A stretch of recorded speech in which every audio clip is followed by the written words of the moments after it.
you hear? You mean the dolphins? Of course I can hear them. Listen closely. I can hear the dolphins just as well as you do. But don't you understand what they're saying?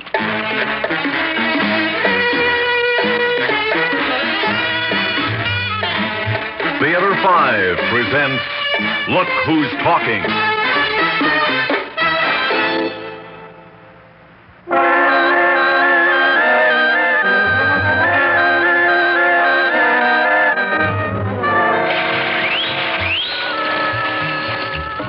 Hydrophones in place, Barbara? All set. They can talk whenever they're ready. You know, Alan, there are people who think I'm out of my mind when I tell them what kind of work I do. What's wrong with research science? Teaching dolphins to speak. Well, they should be able to. Their brains are bigger than ours. Test it, Barbara. 1, 2, 3, test. 1, 2, 3. Recorder on in the lab. Check. Turn up the volume on that speaker, huh? Mm-hmm. Zelda died. Did you see her? Yeah, they're in a good mood today. Here, there's Esau's glass. Yeah, and Tamberlane's clicking. I wonder what it means. It means he's losing his upper plate.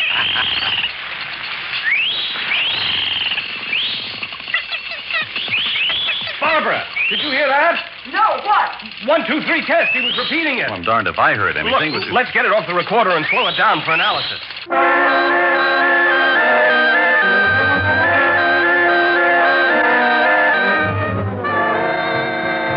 Run it again, George. Once more. Dr. Hughes will never believe this when he gets back. He'll have to, won't he? Are you ready? Yeah. 1, 2, 3, test. 1, 2, 3, test.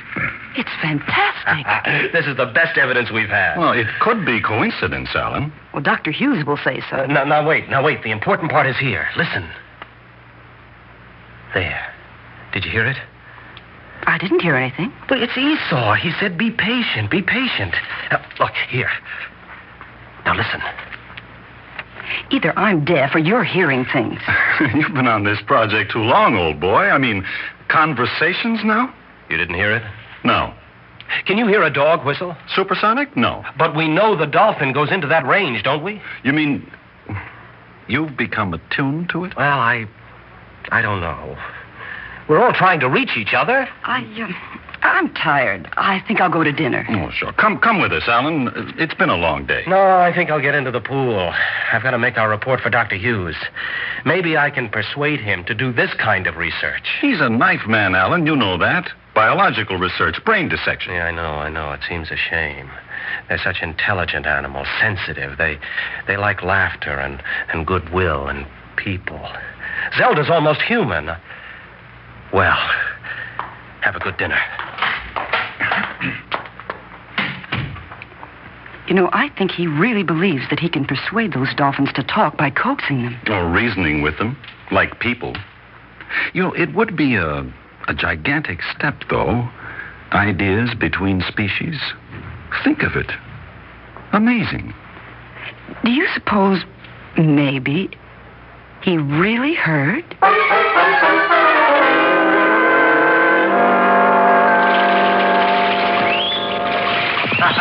All right, Tamberlane, that's your last fish.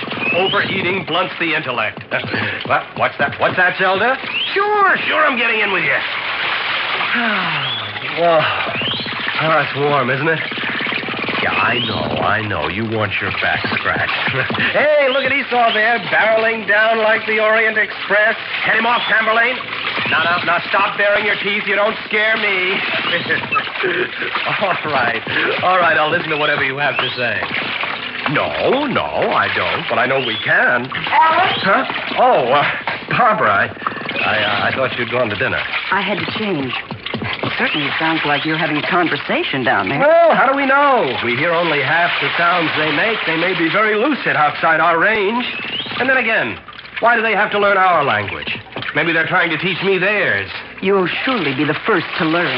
Well, that's the important thing, isn't it? Communication. I don't care whether they learn or I learn. I mean, think what the dolphins could tell us about the world of the sea, about navigation, about tides, about another species, maybe about ourselves. Well, the way you stay in that water forever, I think you could tell them about themselves.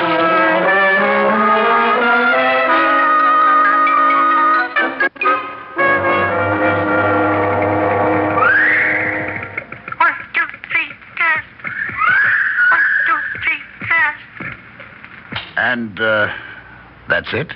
That's it, Dr. Hughes. An impressive demonstration. Unless, of course, you prefer to be scientific about it and accept the words as just random sounds. But they make a phrase. You heard it? You're sentimentalizing. Putting a little man inside these dolphins. I thought our job was to find out if they can be taught to speak. To find out, yes. Not to say that they can offhand. Meantime, we'll slaughter more of them, removing brain specimens to find out if they've got the cortical equipment, the area code. And that, I take it, is pure science. Now, let me put it pragmatically. These creatures are animals. No matter how much larger their brains may be than ours, no matter how many seemingly human attributes they may possess, they are animals. Oh, are they? Or are we the animals?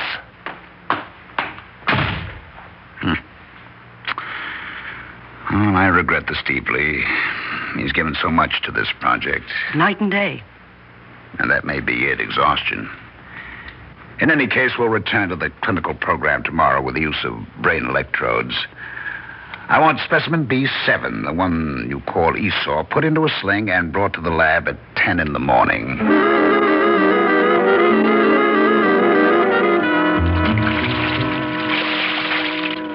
Lower it. All right, now float him. Good. Yes, but give me that wet sheet. The overhead light burns their backs. Skin's like babies, these things. All right, Esau. Just relax. You've had these electrodes before. Oh, you worry too much, Alan. I'm convinced there's no pain attached to this. Well, no, not now, not placing it, but when he's in the pool. I mean, do you know what it does to his mind when that charge crashes through his brain? Error 1, he has no mind. Error 2, the stimulus is pleasurable. That has been established. There is pain when he swims the edge of the pool. The electrodes pinch the forward cortex. How can you know that? I've listened to him. Stay here. I'll get Howland to help carry him out.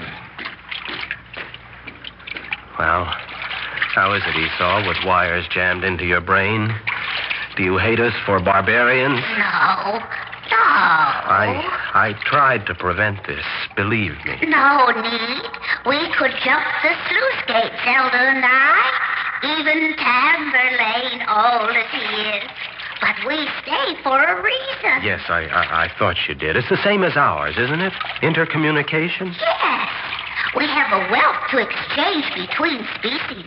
New worlds will open for us. Esau, do you realize what we're doing? We've established contact. We're talking now. Oh, you and I? Yes, this is interspecies. Don't you understand? Oh, yes. We've had it for some time with you. What can I tell them that will help? Well, Alan, which of our sounds do you hear best? Oh, that's easy. The lower frequency. Stay below 8 kilocycles. Yes. And slow the pace, please. You see, your minds work too fast for us. We can't assimilate the speed of your speech. It'll take some trying, Esau, but lower the sound waves and keep it slow. I see. Well, we're going to break through, Alan. We're going to speak to each other. We're going to open a new world between us.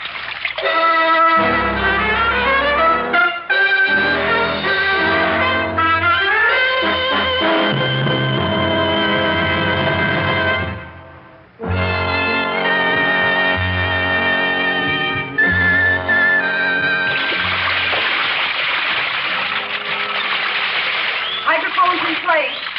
Amplifiers? All hooked up. Tape recorder? Ready. Can you read the electrode graph while you handle that recorder? Oh, yes, easily. All right, George, open the sluice gate. Let Esau join the others in the pool. Look at that leap. He's got wings. You know, I don't think he'll need the shock, Doctor. Look at the speed of that swimming. That's stimulation enough.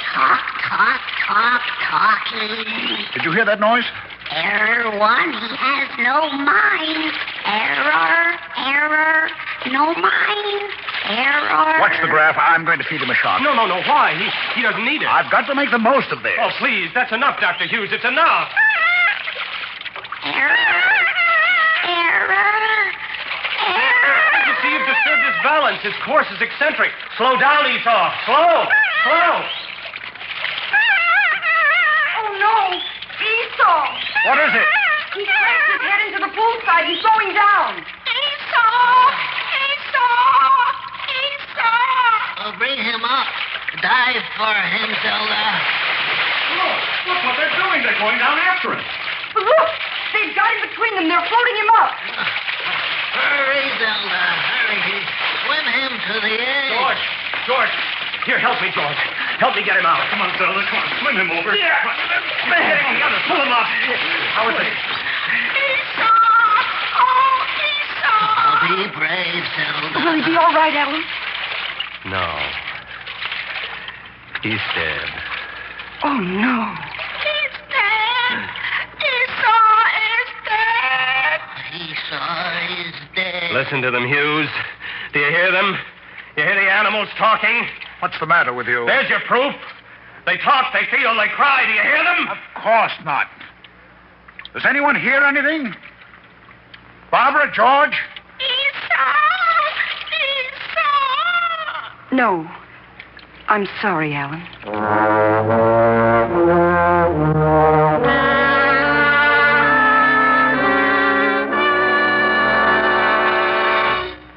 I've called you to this meeting in view of yesterday's misfortune. It seems that in my absence, science has suffered a certain decline, an emasculation of pure fact. The pure fact, Hughes, is that you murdered him. That is an irresponsible and meaningless statement.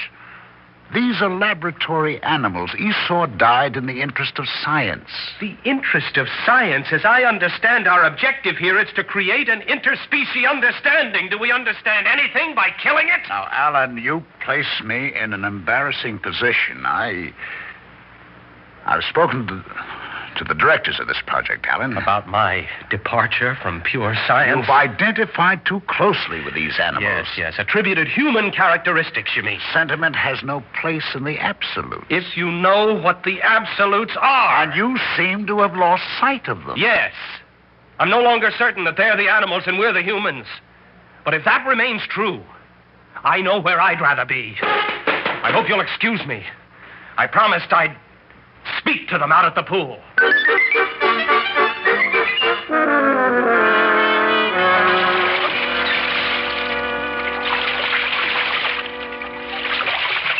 Tamberlane? Yes, Where's Zelda? at the bottom. Call her up, would you please? I'll slip in at the ladder here. Oh, it's good to get into the water. Away from that research jargon. Oh, no wonder their brains are larger. They've got sense enough to live this way. Hello, Zelda. I needn't tell you how sorry I am. No. He believed very deeply in the work here. We all do. Yes, I know, but I wonder if you're being deceived. You see, it's true, of course, that our alleged purpose here is an intercultural research, but scientific programs can lose their basic aims. Oh, what I mean is that I think you and Tamberlane had better go while you can. Back to sea. Why? Well, Dr. Hughes is growing more certain that the answer is to be found in your brain structure. It may be. I'm afraid you don't understand me. Oh, yes. You're saying we could be killed. Yes. We haven't decided yet. Haven't decided. What are you saying? It's a great deal to abandon, Alan. This effort may never be made again. Now, listen here. I won't let you give your lives for it. The program is hopeless now. The ends can never be achieved his way. You've got to understand that. No. Tonight I open the sluice gate. Oh, no. Please, try once more to convince him. Make him listen for us. It's such a waste if Esau died for nothing. This is so big, so important. Make him go on until he hears. In order to hear, you have to want to hear, not want to kill. Promise you'll try. There's a new world waiting for us. It's for Esau. Remember. All right. I'll try.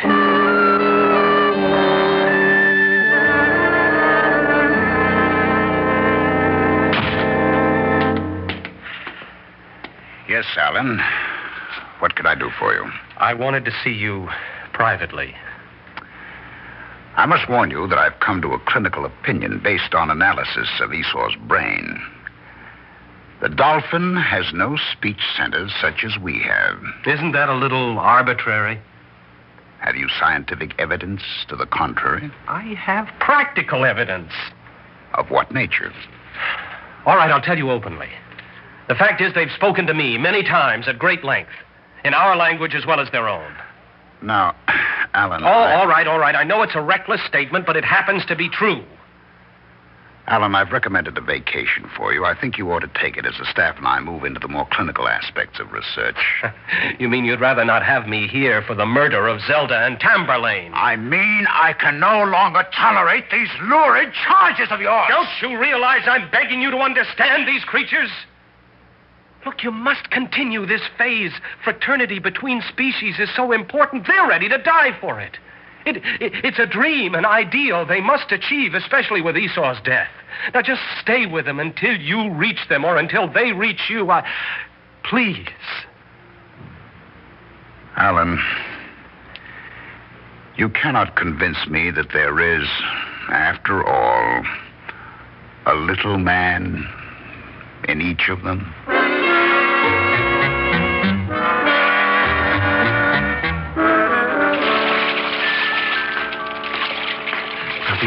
Be ready. He's just inside the lab there. You couldn't convince him. Tamberlane, man is an arrogant creature. He understands only what relates to him, not the things to which he must relate. I'll get the sluice gate open now. We'll miss you, Alan. It's all right. We'll meet again. Yeah. Oh. No, it's stuck. Alan, Dr. Hughes will hear. Who's out there? Who's pulling the sluice gate chain? Alan? He's coming. Get away from that sluice gate. You hear me? Open. Get away from it. I'm warning you, Alan. I warn you to stay away from me. They're going free. Now, don't you come any closer.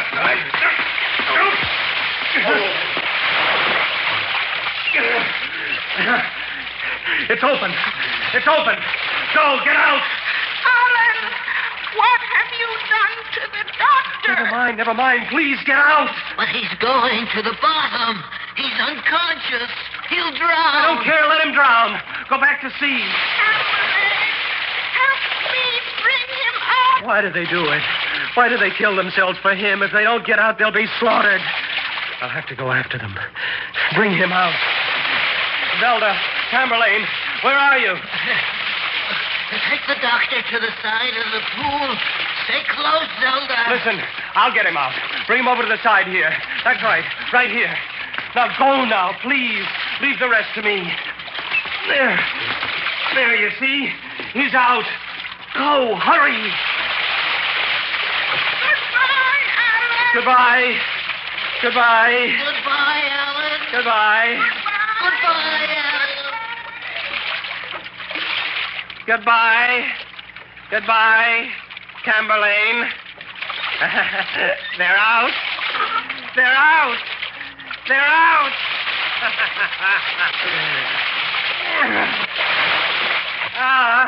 I've made it.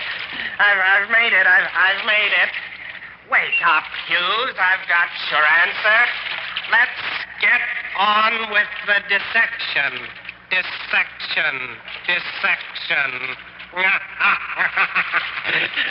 one's got a little man in him. Man in him. Let's go to pure science, Hughes. Wake up.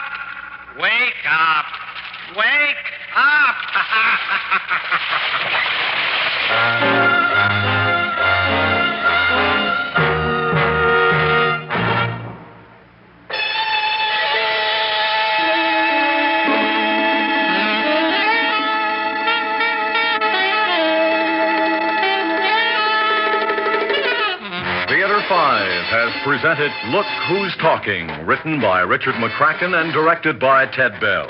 In the cast, William Redfield, Evelyn Juster, Edward Bryce, Bryna Rayburn, Owen Jordan, June Graham, and Ralph Bell. Audio engineers Neil Pultz and Marty Foley.